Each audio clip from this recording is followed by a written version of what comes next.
Ya dejamos atrás la escatología individual, estamos en la escatología cósmica. Ya hemos derribado algunos mitos de pensamiento. Sobre todo hemos aprendido que nuestra escatología, como toda nuestra doctrina, debe de ser de la Biblia, interpretando a la Biblia. No se vale que vayamos por el periódico y que oigamos una noticia y digamos, ya ven, ya se viene Cristo, ya está a las puertas. Hay por ahí varios que empezaron con esto ahora que empezó lo del coronavirus. Ya, haz tus maletas. Yo no entiendo por qué dicen haz.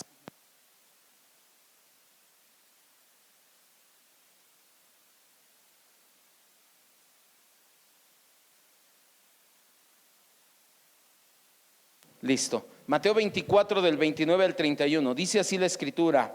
Y subraya esta palabra, traes físicamente tu Biblia, subraya, inmediatamente después, sobre todo la palabra inmediatamente, después de la tribulación de aquellos días, el sol se oscurecerá, la nube no dará su resplandor, la luna no dará su resplandor, y las estrellas caerán del cielo, y las potencias de los cielos serán conmovidas. Entonces aparecerá la señal del Hijo del Hombre en el cielo, y entonces lamentarán todas las tribus de la tierra, y verán al Hijo del Hombre viniendo sobre las nubes del cielo con poder y gran gloria, y enviará a sus ángeles con gran voz de trompeta, y juntarán a sus escogidos de los cuatro vientos, desde un extremo del cielo hasta el otro. Hasta ahí nada más. Vamos a orar.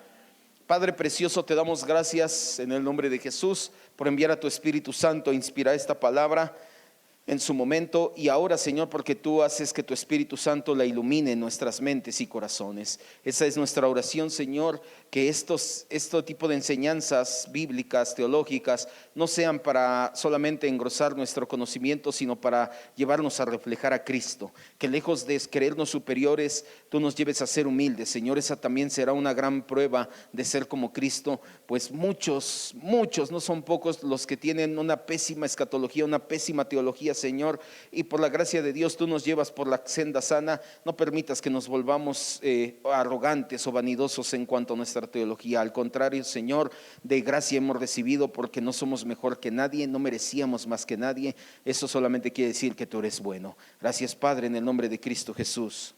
Amén, Señor.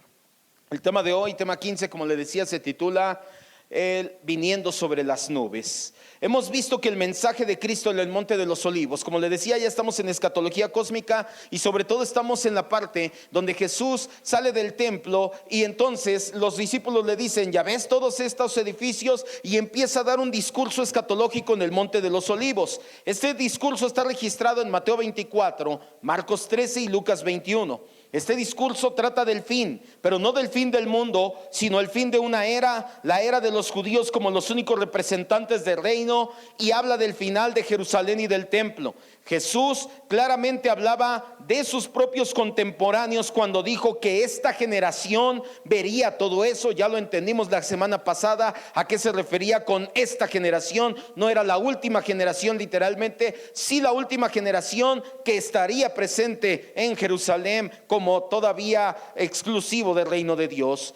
Eso significa, mucho ojo, subraya ahí, que la gran tribulación ya aconteció. Nosotros leemos en Mateo 24, 29, e inmediatamente después de la tribulación, y vienen una serie de señales. La gran tribulación, o conocida como gran tribulación, ya aconteció. Fue la gran persecución que sucedió durante el tiempo de terrible sufrimiento, guerra, hambre y matanza en masa, que condujeron a la destrucción del templo en el año 70 después de Cristo. En las siguientes clases vamos a profundizar en las señales que prueban que la gran tribulación ya aconteció.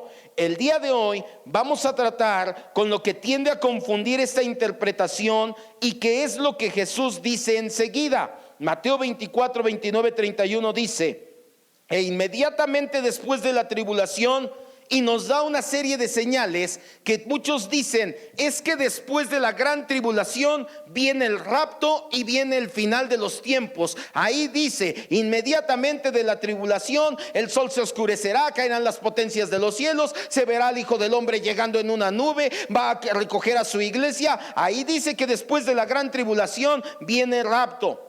Da la impresión de que Jesús está diciendo que la segunda venida va a ocurrir inmediatamente después de la tribulación. Ocurrió la segunda venida en el año 70. Si ya dijimos que ya la gran tribulación pasó en el año 70, ¿quiere decir que Cristo ya vino por segunda vez en el año 70? ¿Nos la perdimos? ¿Y el rapto entonces? Pero es que ahí dice que juntaría a sus escogidos de los cuatro vientos del mundo y se los llevaría. Entonces habla de rapto, ¿ya pasó? ¿Nos quedamos o no se llevó a nadie? Primero, vamos a responder todo esto bíblicamente. Vamos a aclarar una cosa desde el principio. Es imposible eludir la palabra inmediatamente. No podemos quitarla de ahí. Inmediatamente significa lo mismo en español que en griego. La palabra griega es euteos, que significa eso, inmediatamente. Tan pronto, al punto, enseguida. Es decir que en el griego como en el español no podemos hacer maromas, ni mucho menos hacerle violencia a la palabra y decir es que es inmediatamente unos siglos después o inmediatamente 1000 años después. No, si nosotros vamos al griego es enseguida. Así como venga la gran tribulación, enseguida vienen estas señales. Si aceptamos que la tribulación aconteció durante la generación que vivía en aquel entonces, ¿se acuerda que por eso vimos la semana pasada esta generación? Pusimos hasta en signo de interrogación, la última generación. Ya vimos cuál fue la última generación. Se supone que ya aconteció en esa generación. Tenemos que aceptar también la enseñanza clara de la Escritura, que sea lo que fuere que Jesús estaba hablando en estos versículos, ocurrió inmediatamente después. A ver, ahorita vamos a ver, ya sea que sea la segunda venida o ya sea que sean otras señales, pero Jesús dijo, después de la tribulación inmediatamente va a pasar esto. Así que sea de lo que sea que está hablando Jesús, eso ya pasó. No podemos decir va a pasar en cuando esto o cuando en unos siglos. No, ya pasó. En otras palabras, estos versículos describen lo que había de ocurrir al final de la tribulación. La culminación de la gran tribulación nos habla 29 y 30 de Mateo 24. A fin de comprender el significado de estas expresiones de Jesús, necesitamos comprender el Antiguo Testamento mucho más a profundidad. Quiero que ahorita vamos a darnos una zambullida en el Antiguo Testamento, que usted lo va a empezar a comprender de una manera muy diferente como lo hace el promedio de los cristianos en nuestro país y en el mundo. Jesús hablaba a un público que estaba íntimamente familiarizado hasta de los detalles más difíciles de la literatura del Antiguo Testamento. Acuérdese, se lo dije en la clase pasada, no podemos leer la Biblia, mucho menos la profecía, como si se hubiera dado ayer y ya mira las señales ahí están. Se dio hace 2000 años. Jesús estaba parado con sus discípulos y Jesús sabía que sus discípulos habían sido enseñados en la Torá, habían hecho su bar mitzvah, vaya, su ritual de que a los 13 años les habían enseñado toda la ley, se habían presentado en la sinagoga, habían dicho los 613 mitzvot o mandamientos de memoria. Estos discípulos conocían las escrituras del Antiguo Testamento y sabían que había pasajes difíciles. Ellos mismos sabían, oye, aquí en Zacarías, oye, aquí en Amós, oye, aquí en este pasaje está difícil entenderlo. Jesús sabía eso. Jesús sabía que hablaba con gente que entendía el Antiguo Testamento. Ellos habían escuchado las lecturas y explicaciones de la Torá un sinnúmero de veces en sus vidas. Habían memorizado largos pasajes. El conjunto de imágenes bíblicas y formas de expresión habían formado su cultura, ambiente y vocabulario desde su niñez. Y esto sucedió por generaciones. No creas que era la primera generación. Llevaban generaciones. Desde que Moisés los saca de la tierra de Egipto, les dice: vas a poner estas palabras en el dintel, en los postes de la puerta, te lo vas a poner en la frente, se lo vas a enseñar a tus hijos y a tus nietos. Los hebreos se lo toman muy en serio y todo esto había moldeado la vida de los discípulos. La verdad es que cuando Jesús hablaba a sus discípulos acerca de la caída de Jerusalén, Él estaba usando un lenguaje profético. Había un lenguaje de profecía que sus discípulos fácilmente lo reconocieron porque sus discípulos conocían el Antiguo Testamento. Cuando Jesús predecía el fin completo del sistema del viejo pacto, es decir, cuando Jesús estaba hablando de las señales del fin, pero ya vimos del fin del sistema del viejo pacto, Jesús hablaba como profeta. En Cristología Bíblica entendimos que de hecho ese es uno de sus tres oficios: profeta, rey y sacerdote. Por lo tanto, el lenguaje que utilizó era tal y como el de los profetas del Antiguo Testamento, un lenguaje apasionado, poético, basado en el juicio y en el pacto de Dios. Quiero que me vea y entienda esto que le acabo de decir. ¿Se acuerda que la semana pasada entendimos que la Escritura interpreta la Escritura? Y le enseñé esta parte, que Jesús no podía decir: todos siempre han hablado de generación en este contexto, pero yo lo voy a hablar en otro. No, jamás. Jesús no hace eso. ¿Por qué? Porque Jesús sabe que la Escritura interpreta la Escritura. Aquí es exactamente lo mismo. Jesús no dice: me voy a inventar una nueva forma de profecía. Jesús sabía cómo habían hablado los profetas del Antiguo Testamento, porque de hecho Él es el verbo, Él fue la palabra que estuvo en su boca de los profetas. Y cuando está con los discípulos en el Monte de los Olivos, Él habla exactamente las mismas palabras, vaya, poco más o menos, que los profetas del Antiguo Testamento. Entonces, si queremos entender lo que Jesús dijo ahí en el Monte de los Olivos, ¿qué tenemos que hacer? Ir con los profetas del Antiguo Testamento y ver cómo es que hablaban ellos, y entonces ahora sí vamos a entender lo que dijo Jesús. Los profetas del Antiguo Testamento eran apasionados, eran poéticos, ellos utilizaban mucha poesía para agrandar el juicio de Dios basado en el pacto. Por eso es que ellos hablan, y ahorita lo vamos a ver, del sol, la luna y las estrellas. Cayeron el sol, la luna y las estrellas. Y vemos que realmente cuando lo hablaron de Babilonia, cuando lo hablaron de Edom, cuando lo hablaron de Egipto, no se cayeron el sol, la luna y las estrellas. Ellos estaban utilizando poesía para hacer ver que el juicio de Dios es tan grande que casi es como si se cayeran el sol, la luna y las estrellas. ¿Sí me estoy explicando? Entonces, si nosotros entendemos a los profetas del Antiguo Testamento, vamos a entender esto que estaba diciendo Jesús. Vamos a examinar cada elemento de esta profecía, pero como debe de ser, no con un periódico en la mano, sino con la Biblia interpretándose a sí misma. La forma de hacerlo correctamente es a la luz de los profetas del Antiguo Testamento, pues Jesús, en el momento en que hablaba de estas señales, habló como profeta. Recuerda, nuestro principal estándar de verdad es la Biblia y solo la Biblia. Si alguna persona te quiere refutar y te dice: pero es que no has visto cómo están los tiempos hoy en día, es que no has visto la marca de la bestia, es el COVID, es la vacuna para el COVID, dile: no, la Biblia interpreta la Biblia, no el periódico, no las noticias. Empezamos entonces. El sol, la luna y las estrellas. Son 4 puntos básicos los que encontramos en estos versículos. Versículo 29 dice: e inmediatamente después de la tribulación de aquellos días, Jesús hablaba de la tribulación que pasaría 40 años después de él, es decir, en el año 70. En aquellos días, ¿cómo sabemos? Porque él dice: el sol se oscurecerá, la luna no dará resplandor, y las estrellas caerán del cielo, y las potencias de los cielos serán conmovidas. Aquí está hablando Jesús de las señales cósmicas, le dicen algunos. La base para este simbolismo es Génesis 1:14, perdón. Acompáñame a Génesis 1:14. ¿Cómo podemos entender estas palabras de Jesús? Ya le di un adelanto ahorita. Jesús estaba utilizando poesía para fines proféticos. Lo hacían los profetas del Antiguo Testamento.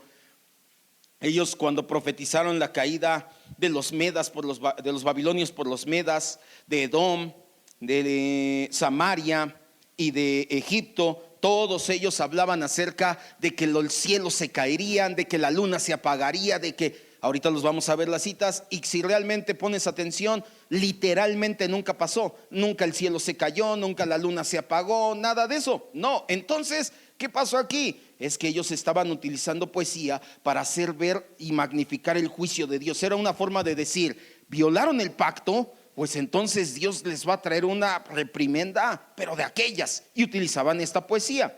Como lo sabemos desde Génesis 1:14 al 16 dice: dijo luego Dios: haya lumbreras en la expansión de los cielos para separar el día y la noche, y sirvan de señal para estaciones, para días y años, y sean por lumbreras en la expansión de los cielos para alumbrar sobre la tierra. Y así fue. E hizo Dios las 2 grandes lumbreras. ¿De aquí de qué está hablando?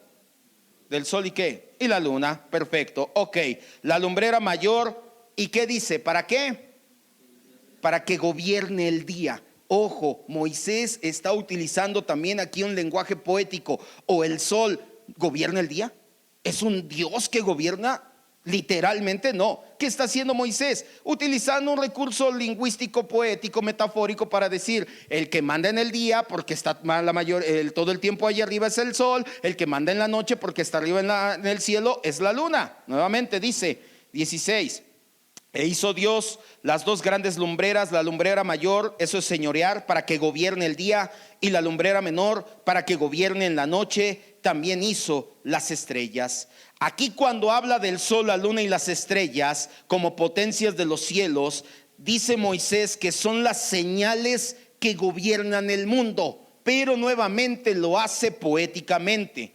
Después, en la escritura, se usan estas luces celestiales para representar a las autoridades y gobernantes terrenales. Los profetas entendieron el simbolismo que utilizó Moisés y lo tomaron y lo utilizaron con los gobernantes. Así le llamaron al rey de Persia, así le llamaron al rey de Babilonia: tú eres como el sol, tú eres como la luna, tú eres como las estrellas, porque entendieron que Moisés utilizó un lenguaje poético hablando de que el sol y la luna gobernaban. Lo tomaron y dijeron: ustedes son como el sol y la luna que gobiernan.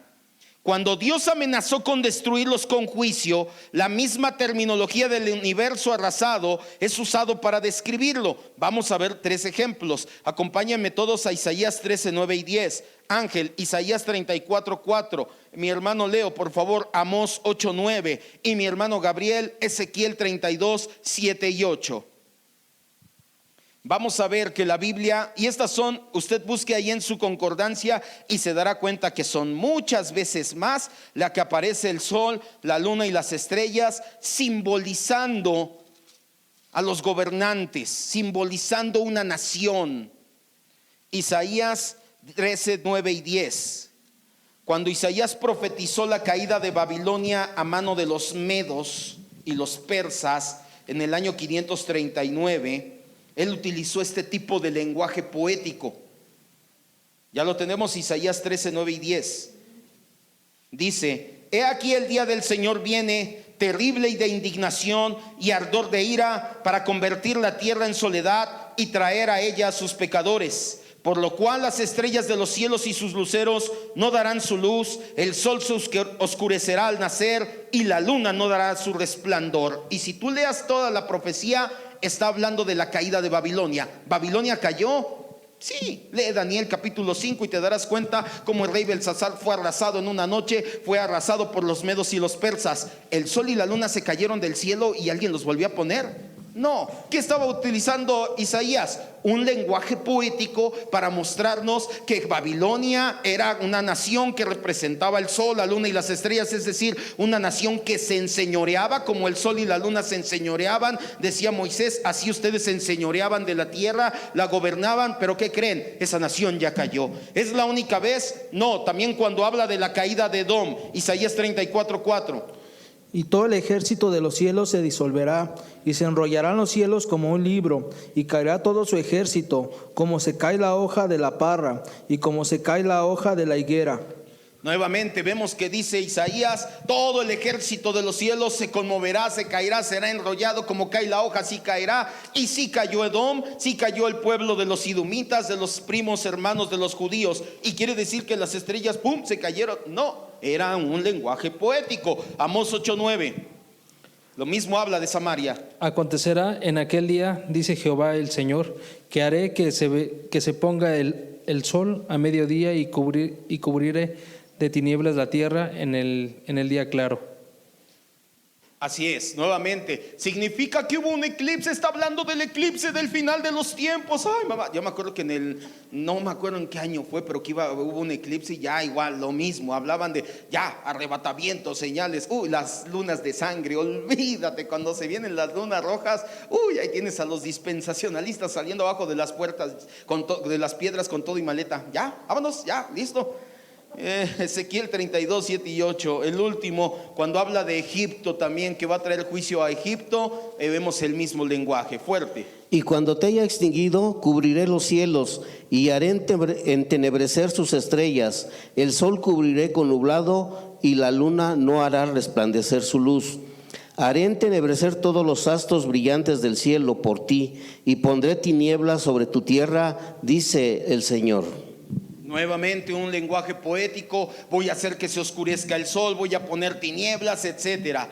Tenemos que destacar que ninguno de estos eventos ocurrió literalmente. Jamás se cayeron, jamás se oscurecieron las estrellas, jamás se oscureció el sol, jamás pasó esto de manera definitiva. Dios no tenía la intención de que alguien interpretara literalmente estas declaraciones. Poéticamente, sin embargo, todas estas cosas ocurrieron con respecto a estas naciones malas, tanto Babilonia como los idumitas, como los egipcios, como los samaritanos. Dios hablaba de esas naciones que gobernaban en ese entonces.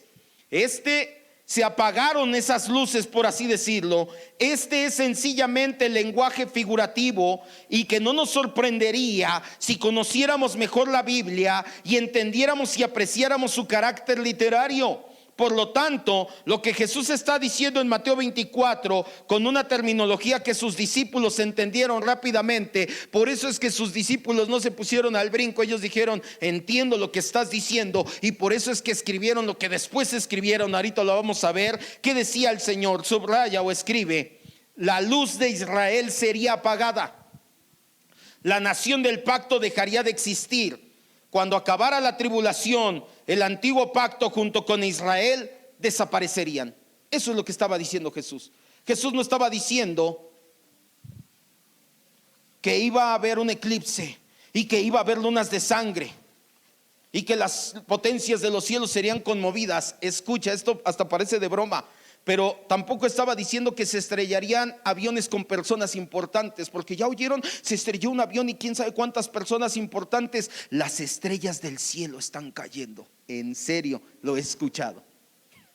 En serio, las estrellas están cayendo porque eran personas famosas. Son como las estrellas muy famosas. Iban todos en un avión y se estrelló ese avión. Quiere decir que Cristo ya está, ya ahí está. No, Jesús estaba utilizando, cuando viene un eclipse lo mismo, cuando vienen las lunas de sangre lo mismo. Nada de eso estaba hablando. Hay quienes dicen que eso es lo que significaría, pero no. Nada extravagante podemos sacar de este pasaje. Su contenido profético es interpretado por la misma profecía del Antiguo Testamento, y esa profecía siempre tuvo tintes poéticos para resaltar el juicio de los detractores del pacto del Señor. Pero entonces, ¿por qué utilizó las potencias de los cielos? Era poesía para engrandecer la manera en que el Señor iba a traer juicio. Entonces, el sol, la luna y las estrellas, ¿qué significan? Que se iban a caer. El juicio y caída de Israel. Ya, es todo. Así que ya no espere lunas de sangre. Es que es más chido que sí, se podrá ver muy extravagante las lunas de sangre y que caigan aviones y que no habla de eso. ¿De qué habla? Que las potencias de los cielos serán conmovidas del juicio y la caída de una nación. ¿Qué nación?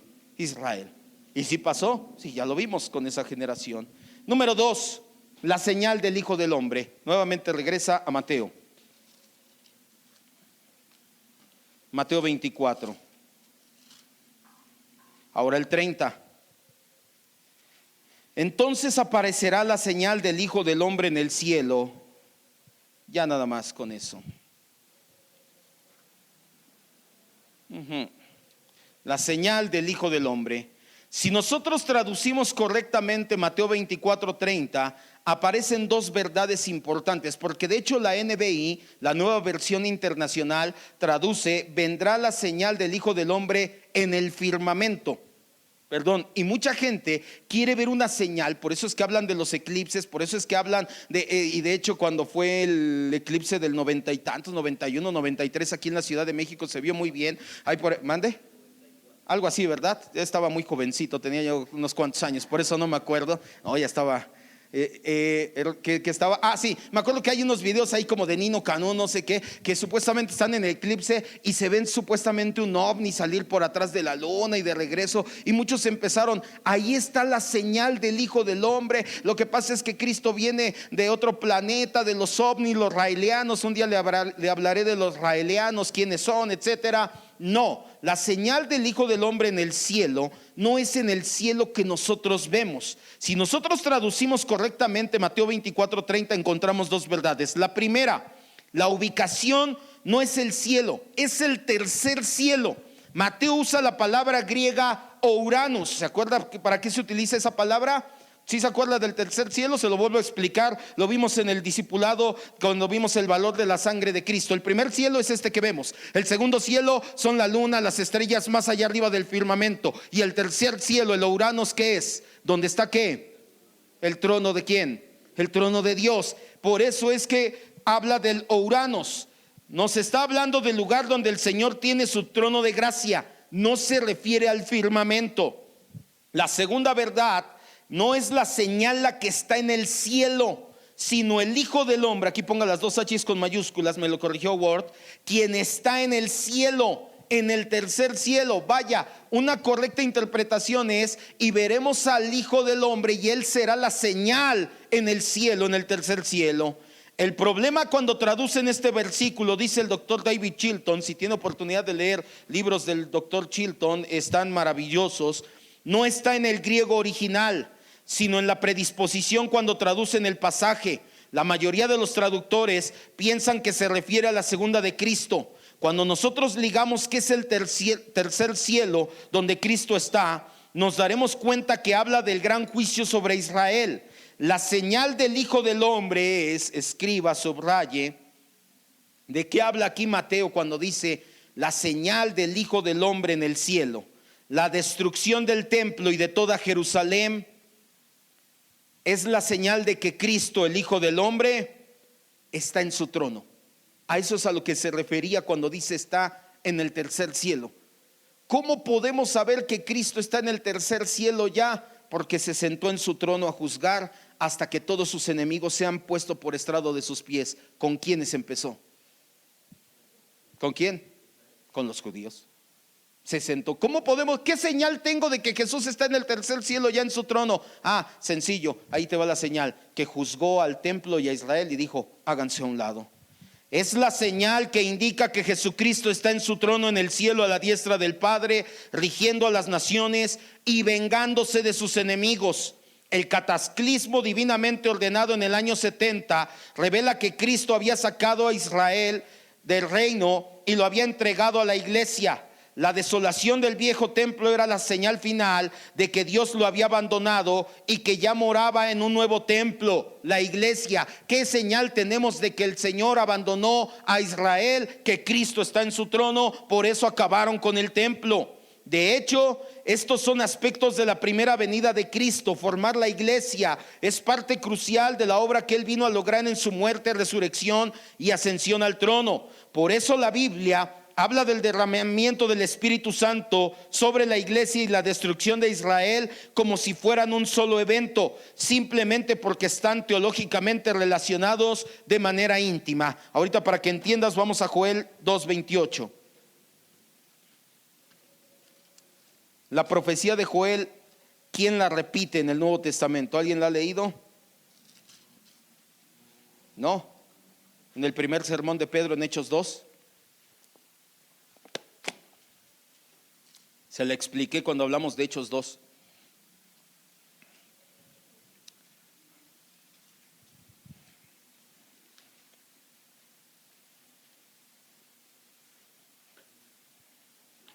Ya tenemos Joel 2:28 al 31.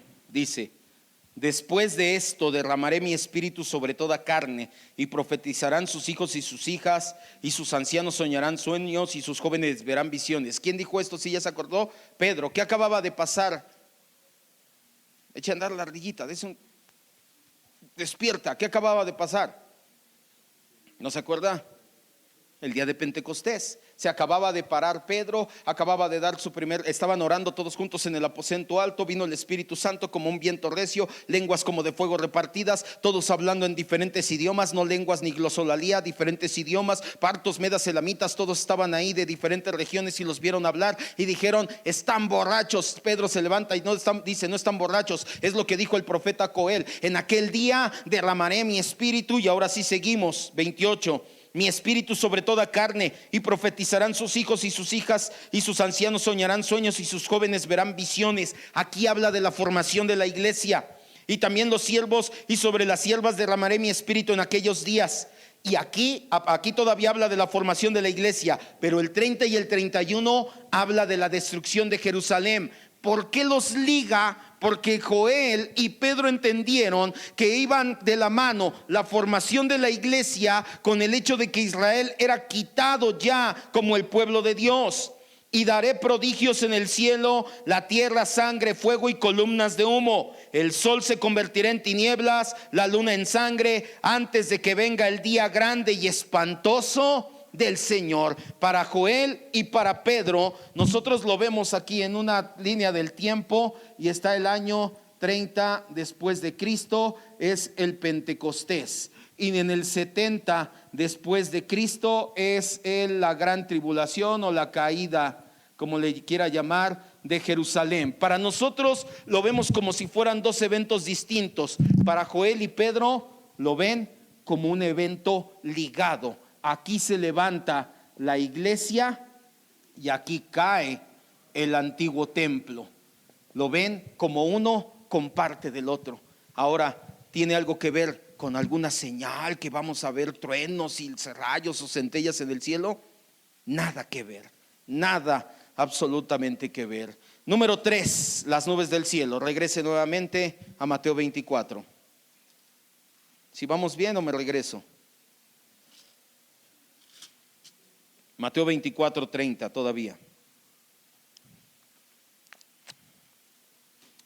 Me encanta todavía más, porque reafirma esto de aquí. Dice: entonces aparecerá la señal del Hijo del Hombre en el cielo. Ya entendimos. Entonces vamos a ver que Cristo está sentado en su trono, y la señal es que van a barrer con Jerusalén. Eso es lo que dice ahí, o lo que significa, lo que es la interpretación poética, profética. Y lo que sigue: entonces lamentarán todas las tribus de la tierra. ¿De qué tierra? ¿De todo el mundo? ¿O de qué tierra está hablando ahí? De Israel. ¿Y cuáles son las tribus de Israel? Las 12 tribus. Y verán al Hijo del Hombre viniendo sobre las nubes del cielo con poder y gran gloria. Esto es lo bueno. El siguiente elemento de la profecía lo acabamos de leer. La palabra tribus aquí es referencia principal a las 12 tribus de la tierra de Israel. Acuérdate, contexto. Pastores, que ahí habla de todo el mundo. Mentira, habla de la tierra. Y de hecho, si nosotros vamos al contexto, ¿de qué tierra estaba hablando? De la tierra de Israel, las 12 tribus. Dice que harán lamentación. Esta es en dos sentidos. Primero, obviamente lamentarán con duelo a causa del sufrimiento y pérdida de su tierra. ¿O qué pueblo crees que lo despojen de su tierra, que le den una patada y digan yes? Obviamente les fue mal y lamentaron que les fue mal. Pero también habla del arrepentimiento, de que se lamentarán en arrepentimiento un día futuro en sus pecados cuando se conviertan de su apostasía. Lee en tu Biblia Romanos 11 si quieres que quede de tarea, y vas a decir: oye, pero aquí dice que los judíos un día se van a arrepentir. Y sí, es parte del plan de Dios, que esos que están ahí en Jerusalén, que son una bola de apóstatas, ya te lo dije el otro día, los israelitas en Israel moderno, el estado moderno de Israel, son de los países que es el país que más ateos per cápita tiene. Ya te lo expliqué qué significa eso, que a lo mejor aquí en México hay 1 millón de ateos y allá hay nada más 100,000, pero aquí en México somos 130 millones de habitantes y allá en Israel son 200,000 habitantes. Quiere decir que la mitad o más de la población es atea. Y son el pueblo de Dios. Ellos no son el pueblo de Dios. ¿Quién es el pueblo de Dios? Nosotros somos el pueblo de Dios. Pero va a llegar un día en que esos apóstatas se van a arrepentir, se van a lamentar en arrepentimiento. Es a lo que se refiere Jesús. La importante aquí es: ¿cómo es que van a ver a Cristo viniendo en las nubes? Este es un símbolo importante del poder, la gloria de Dios usado a través de la Biblia. Cuando la Biblia habla de Dios viniendo en nubes, es un simbolismo poético de poder y gloria de Dios. Por ejemplo, la columna de fuego y nube por medio de la cual Dios salvaba a los israelitas y destruía a sus enemigos. Éxodo 13. Si ha leído el libro de Éxodo, cuando Dios libera al pueblo de Israel, ¿qué es lo que iba cuidando al pueblo de Israel? Dios, ¿en forma de qué? de una nube de la gloria. ¿Sí se acuerda? Y la columna de fuego y la columna de nube lo cuidaban. Y cuando hacía frío en las noches en el desierto, los climas son extremos, por eso es que se volvía columna de fuego para calentar a la gente. Y cuando en las tardes o en los días estaba el calor insoportable, que se volvía una columna de nube para guardarlos. Pero sobre todo, y lo que vamos a ver en Éxodo 13, 21 y 22, y ya los demás pasajes los lees en tu casa, cuando el pueblo de Egipto quiso atacarlos, ¿qué se puso entre el pueblo de Israel y los caballos de Egipto? La nube, la columna de nube. Es decir, que cuando habla de nube, habla de poder y gloria de Dios. Éxodo 13, 21 y 22 dice: y el Señor iba delante de ellos de día en una columna de nube para guardarlos por el camino, y de noche en columna de fuego para alumbrarlos, a fin de que anduviesen de día y noche. Nunca se apartó de delante del pueblo la columna de día, ni de noche la columna de fuego. El 14 del 19 al 31, ya lo lees en tu casa, es donde habla de esta situación de que el pueblo de Egipto ya iba sobre de ellos. Dijeron: atácalos. Se puso la columna de nube, no los dejó avanzar. Cuando la columna se quitó, el mar rojo se los tragó. Pero además Jesús se está refiriendo a un evento específico asociado. No, perdón, me estoy adelantando. En el Nuevo Testamento encontramos a Dios viniendo sobre las nubes, salvando a su pueblo de la destrucción por parte de sus enemigos. Vamos todos al Salmo 104:3, Ángel 10, Isaías 19:1, y mi hermano Leo, por favor, Nahum 1:3. Salmo 104:3. No se distraiga, no se distraiga. Se quiere empezar a distraer un poquito. Concéntrese. Yo sé que no está tan fácil de asimilar, sobre todo porque nos enseñaron muchas cosas antibíblicas durante mucho tiempo. Nos la creímos. Ya, el rapto. ¿Cuántas veces no? Fíjense que gracias a Dios, por la gracia de Dios, le digo, sí tengo muchas cosas de que avergonzarme, de que prediqué, que ahora los veo y digo: ay Dios, ¿has visto esa de los Avengers cuando Hulk ve a su Hulk antiguo que le así también digo: ay, yo predicaba eso, ay Dios mío. Pero ¿qué crees? De la segunda venida prácticamente nunca prediqué, porque dije: no la entiendo, realmente no me he metido en escatología, no voy a predicar algo que no sé. Entonces fue muy pocas las veces que medianamente hablé un poquito ahí de rapto, de que conságrate porque viene Cristo, cosas así. Pero así que dijéramos duro y dale con la segunda venida, no. Gracias a Dios no lo hice pedazos eso. Otras cosas sí. Salmo 104:3, pero Dios ya me perdonó. Dice que establece sus aposentos entre las aguas, el que pone las nubes por su carroza, el que anda sobre las alas del viento. Y si tú lees todo lo demás del capítulo del Salmo, te darás cuenta que habla obviamente de Dios en una forma poética, andando sobre las nubes para cuidar y guardar a su pueblo y a su creación. Isaías 19:1. Profecía sobre Egipto. He aquí el Señor monta sobre una ligera nube y entrará en Egipto, y los ídolos de Egipto temblarán delante de él, y desfallecerá el corazón de los egipcios dentro de ellos. Así es, dice: montará en una nube y desfallecerán los egipcios. Y Nahum 1:13. Jehová es tardo para la ira y grande en poder, y no tendrá por inocente al culpable. Jehová marcha en la tempestad y en el torbellino, y las nubes son el polvo de sus pies. Así es, nuevamente vemos que la Biblia nos habla de las nubes. Escriba: la venida de Dios sobre las nubes es un símbolo bíblico muy común de su presencia, juicio y salvación. Cuando la Biblia nos habla de que Dios está en las nubes, es un simbolismo de presencia, de que ahí está su presencia, de que ahí está su salvación, o de que ahí está su juicio. ¿De qué cree que nos estaría hablando? No las tres al mismo tiempo a fuerzas son juntas, es una u otra, su presencia, su salvación o su juicio. Si está hablando de la destrucción de Jerusalén, ¿de qué cree que nos estaba hablando? Del juicio. Cuando dice: verán al Hijo del Hombre venir en las nubes, estaba hablando: ustedes van a ver mi juicio, van a ver cómo voy a traer juicio sobre de esta tierra.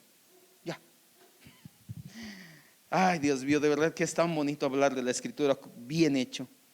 Es más, Jesús estaba refiriendo a un evento específico que es la destrucción de Jerusalén y el final del viejo pacto. Jesús mismo lo mencionó también en su juicio cuando el sumo sacerdote le preguntó si era el Cristo. Vamos a Mateo 26:64, mi hermano Gabriel, Marcos 14:62, es el pasaje paralelo, pero aún así quiero que lo lea. Mateo 26:64.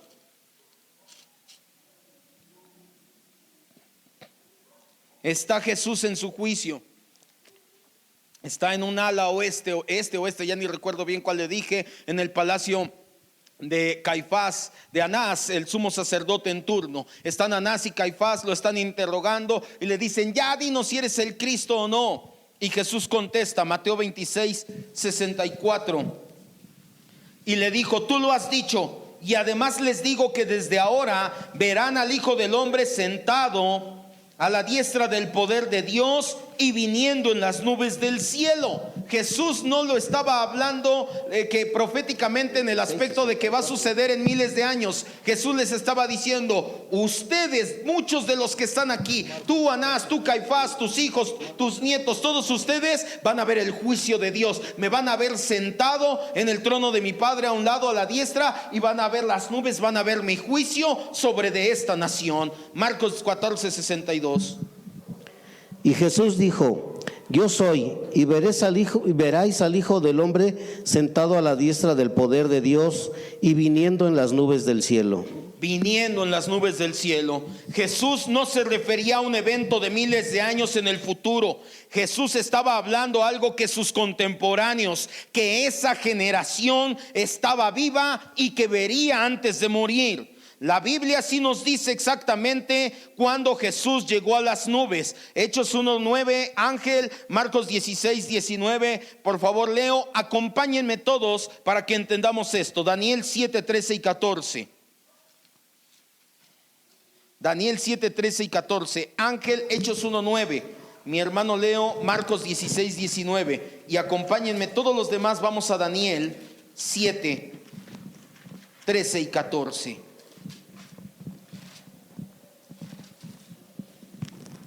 La Biblia sí nos dice cuando el Señor Jesús vino en la nube, o cuando subió en la nube, de hecho, para ser más exactos. Hechos 1:9, fuerte. Y habiendo dicho estas cosas, viéndolo ellos, fue alzado y le recibió una nube que le ocultó de sus ojos.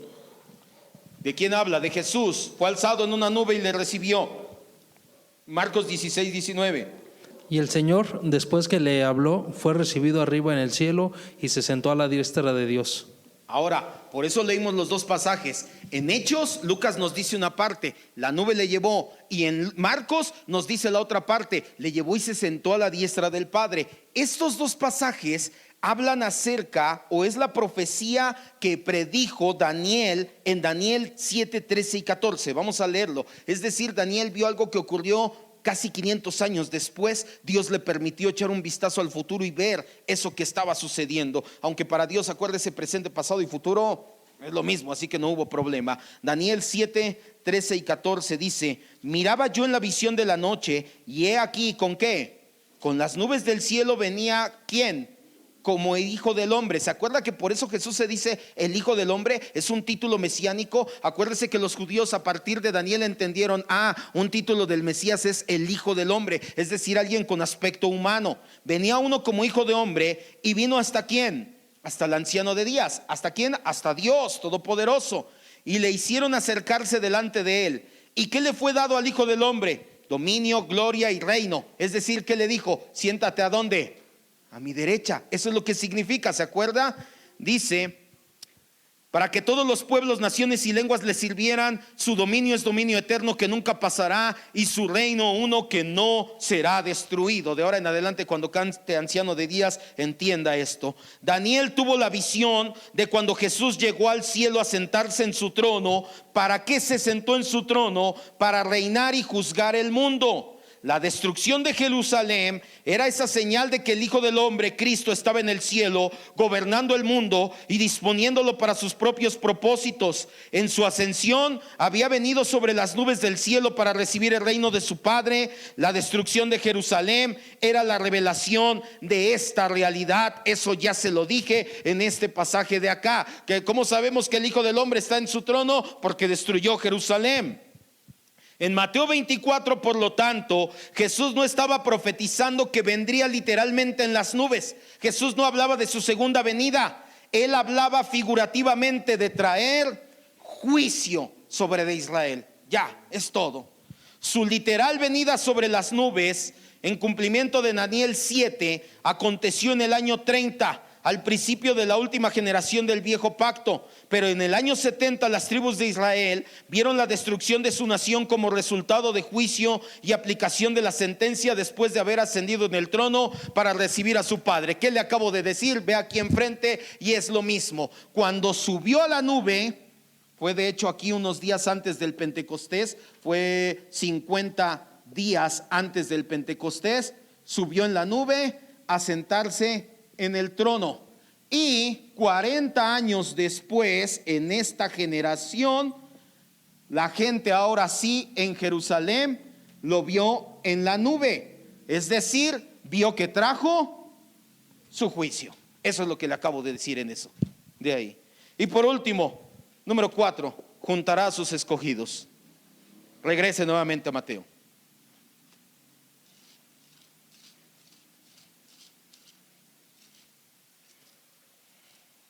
Mateo 24, ahora 31. Y aquí vamos a descubrir otra. Creo que esta es la que más me gustó de todas. Ya al final me dice. Porque a poco no se imaginaba. Oh, y cuando veamos como los días como Noé, híjole, también. Y cuando no, van a caer tantas que ya le quiero hablar del anticristo, pero digo, con calma, ya. Ay, el cuerno pequeño y el reino de Dios en Daniel 2 y en Daniel 7, cuando habla acerca de la figura del hombre con la cabeza de oro, los pies de hierro, el pecho de bronce, todo eso, los 4 reinos, el oso parado. Ay, Dios mío, son tantas cosas. ¿En qué estamos ahora sí? Mateo 24, 31 dice: y enviará a sus ángeles. Estamos hablando de las señales que pasarán después de la gran tribulación. Ya vimos que estas 3 nada tiene que ver con los últimos tiempos. Ya vimos que se cumplieron en el año 70.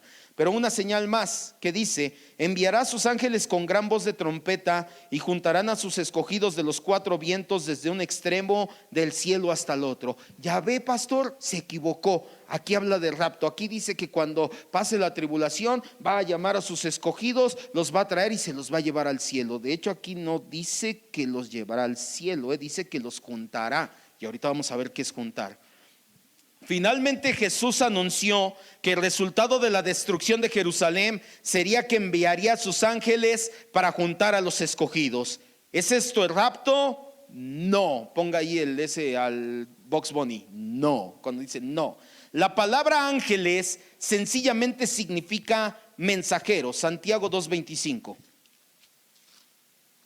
La palabra ángel en el griego es ángelos. Pero ¿qué cree? Y se lo expliqué hace tiempo cuando hablamos en el libro de los Hechos. La palabra ángelos significa mensajero. Un ángel es un mensajero.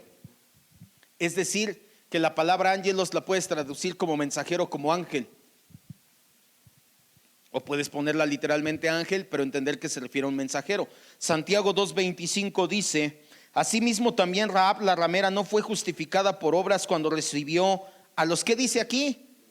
Vea una concordancia en Strong y dime qué palabra aparece ahí. Aparece ángelos. Es decir, que Rahab recibió a 2 ángeles. Oh, eso quiere decir que entonces en Jericó, cuando leemos Josué 6, 2 ángeles se aparecen. No. Simplemente la palabra ángel se puede traducir como mensajero o como ángel. Es decir, que tenemos que entender cuál es el contexto aquí. La palabra significa mensajero, como la utiliza aquí Santiago, sin consideración alguna si su origen es celestial o terrenal. Es decir, nunca te dice ángelos del cielo, ángelos terrenal. No, es el contexto el que determina si está hablando de un mensajero del cielo o de un mensajero terrenal. Por eso es que cuando habla del ángel del Señor y vemos su contexto, sabemos que habla de un mensajero del cielo. En este caso, los mensajeros de los que habla Rahab son mensajeros terrenales. La palabra también puede significar mensajero o predicador del evangelio. Mateo 11:10 vamos todos, Lucas 7:24, ya no me acuerdo quién le toca, y Lucas 9:52 al otro que tampoco me acuerdo quién le toque. Ustedes saben, es que ya no me acuerdo con quién me quedé. Volvemos a empezar, ¿sí? Vamos todos a Mateo 11:10. No se peleen, léanlo todos. Tenga, ahí está su Biblia. Estás Lucas, Pablo. Mateo 11:10. Es decir, la palabra ángeles que utilizó aquí Mateo, que utilizaron para traducir Mateo, de hecho, Reina Valera, Casiodoro de Reina y Cipriano de Valera, es la palabra ángelos, pero no necesariamente significa ángeles del cielo. Para que no digas, va a mandar a sus ángeles y va a traer de todos lados. No significa ángeles del cielo. De hecho, muchas veces esta palabra ángelos se utiliza para alguien que predicaba el evangelio. Mateo 11:10 dice, ¿dónde estoy? Si es Mateo 11:10. Porque este es de quien está escrito, he aquí yo envío mi ángel. Aquí nuevamente está la palabra ángelos, pero ¿cómo la tradujeron? Mi mensajero delante de tu faz, el cual preparará tu camino delante de ti. ¿De quién está hablando aquí? De Juan el Bautista. ¿Juan el Bautista era un mensajero del cielo? No, era un ser humano que predicaba el evangelio o predicaba la santidad de Dios. Lucas 7, el reino de Dios. Lucas 7:24. Cuando se fueron los mensajeros de Juan, comenzó a decir de Juan a la gente. Hasta ahí nada más. Los ángelos de Juan. Juan estaba en la cárcel y dijo, vayan y pregúntanle a Jesús si él es el Cristo o vamos a esperar o qué. Y fueron los ángelos a preguntar. Es decir, los discípulos de Juan fueron como mensajeros, pero también predicaban el evangelio. Y por último, Lucas 9:52.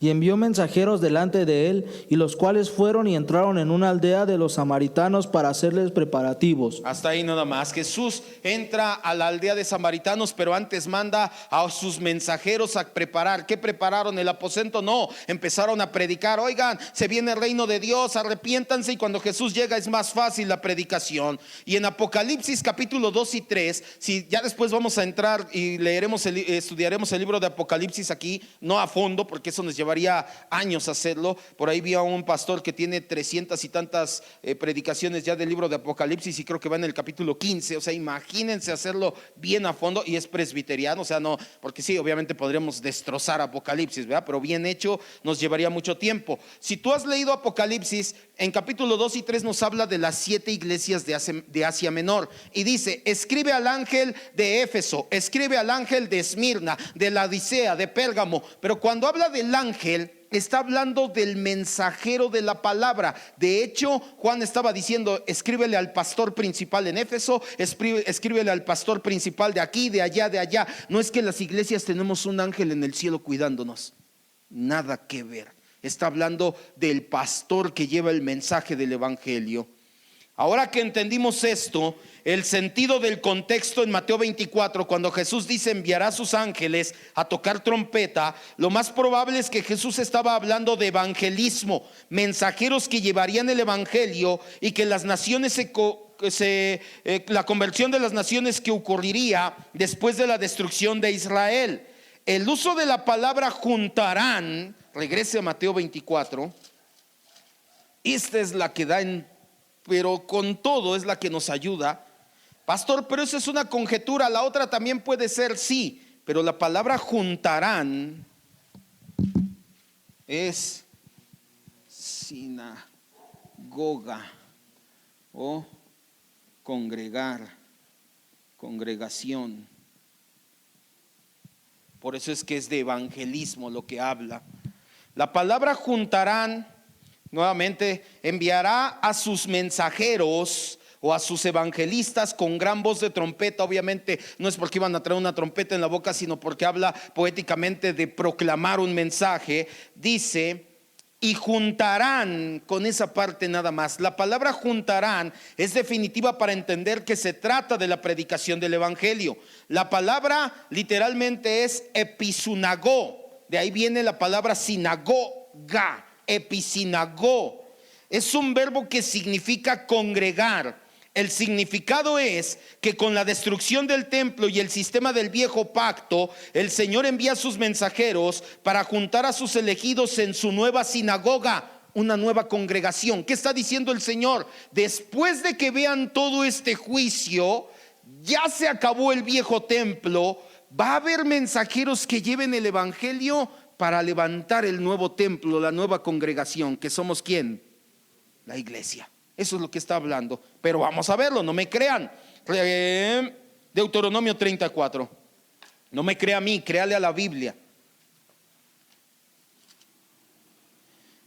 Deuteronomio 34. ¿A qué horas son? Ya nos tardamos ahora sí.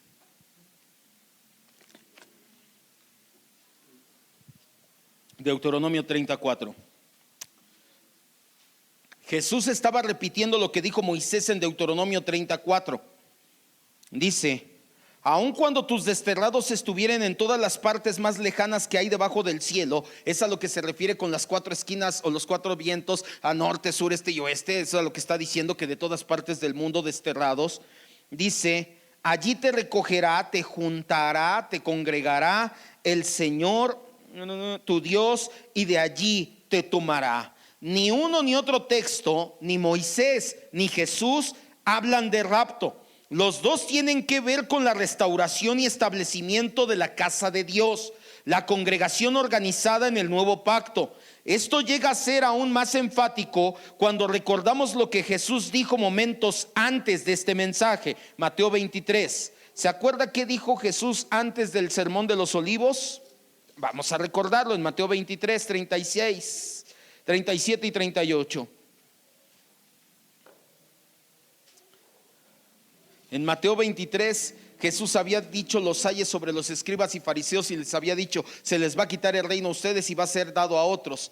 Pero termina con unas palabras que de hecho fueron las que provocaron que los discípulos dijeran: no, Señor, ¿cómo estás diciendo eso? ¿Ya viste el templo? Qué bonito es. Mientras el templo esté, nosotros vamos a estar. Tienes razón, el templo nunca se va a quitar, pero el templo no es esa construcción de piedra. Eso solamente es la sombra. El cuerpo, la esencia, es la verdadera iglesia.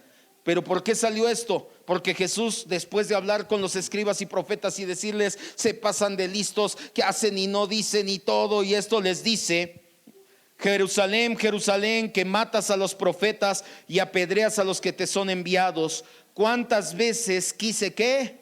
Juntar, de la palabra griega episunagó, que significa congregar. ¿Cuántas veces quise hacer de ti una congregación?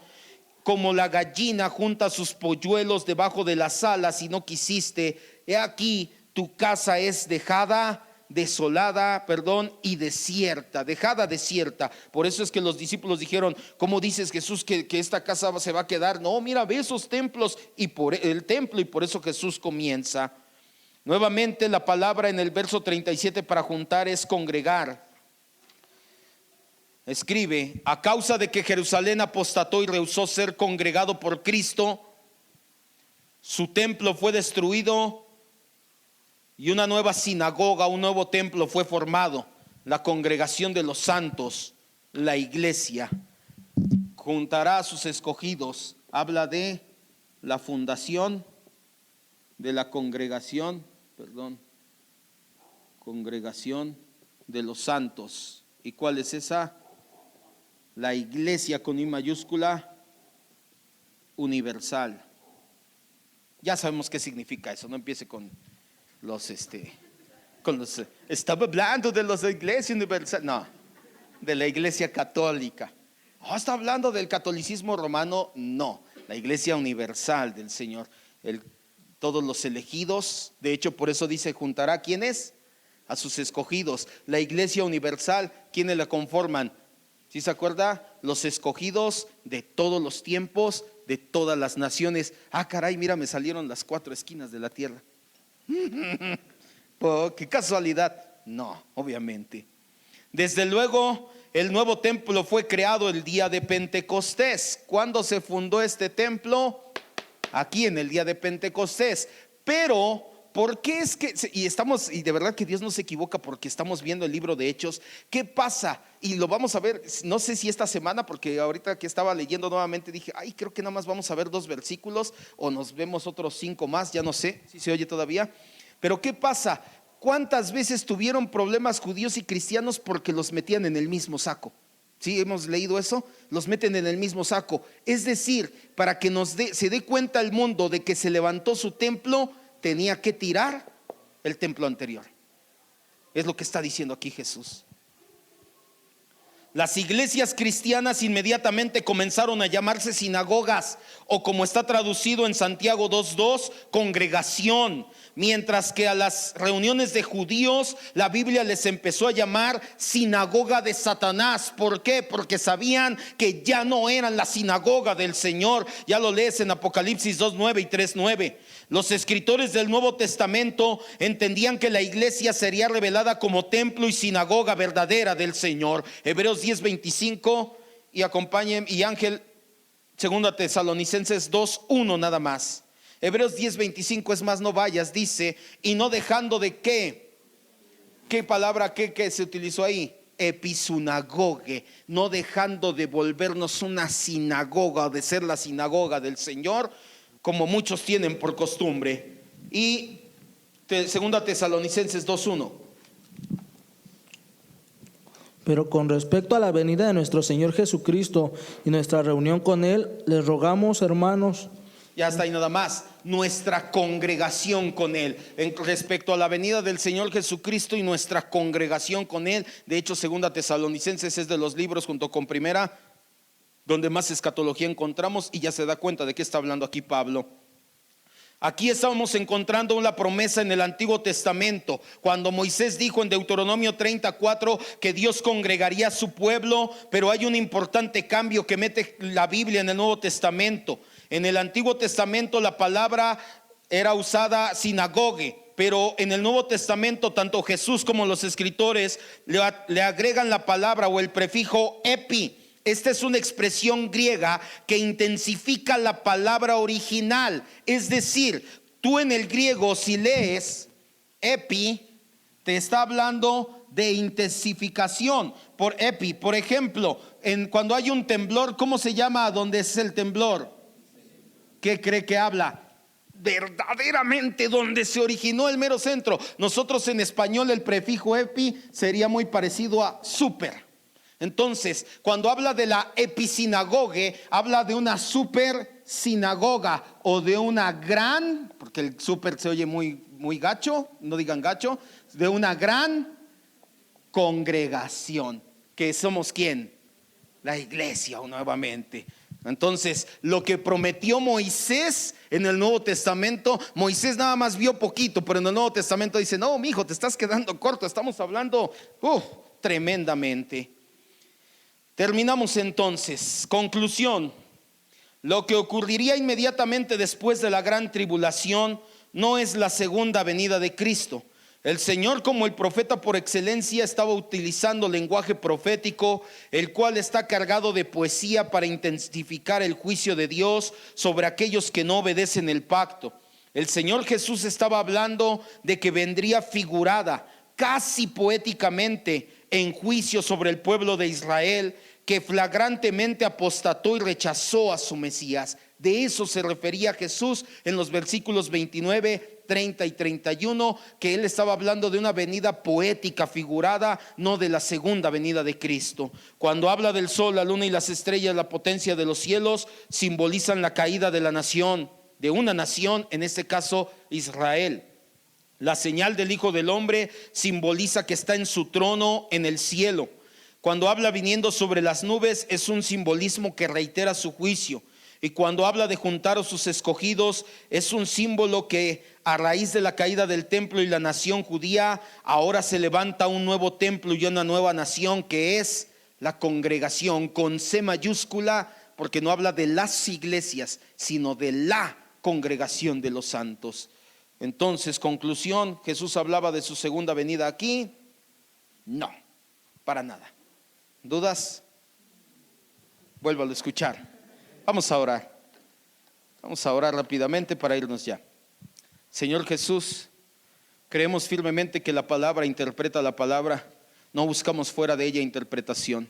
Tú nos muestras en los libros del Antiguo Testamento ese lenguaje profético cargado de poesía, y vemos que es lo mismo que utilizaste en el Nuevo Testamento cuando hablaste en el sermón escatológico del Monte de los Olivos. Llévanos a entender verdaderamente esta enseñanza, mi Dios, que entendamos que por tu gracia somos parte de esa gran congregación que tú has formado.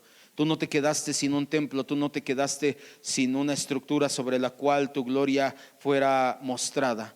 Un tiempo fue el paraíso, otro tiempo fue el tabernáculo, otro tiempo fue el templo en Jerusalén. Hoy en día somos nosotros la gran sinagoga, porque gracias, Señor, no somos la única iglesia sana, ni siquiera en esta comunidad, quiero creerlo, Señor, en este país, en este estado. Gracias porque tú has levantado y seguirás levantando más iglesias sanas, que nos unamos a esa gran sinagoga, a esa gran congregación de los santos.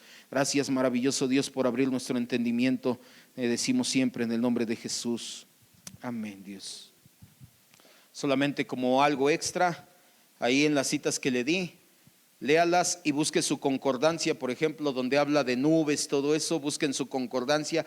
Si tiene una Biblia con concordancia, viene una letrita A, B, C, D o algo, y abajo en su Biblia le vienen otras citas, y se va a dar cuenta, va a decir: ¿a poco con 3 citas de nubes? No, pusimos 3, pero si te vas a la concordancia vas a encontrar 20 o 30 o más citas donde habla de su juicio en nube, donde habla de la señal, donde habla de todo esto. Pero si así nos tardamos ahorita hora y cacho, si vemos las 30, 40 citas por cada uno, pues no acabaríamos. No se trata de eso, para que no diga poco con 3 citas. No, está llena la Biblia, nada más que vimos las que más rápidamente se podían comprender. Ahora sí, vámonos, despídase de sus hermanos, que Dios le bendiga.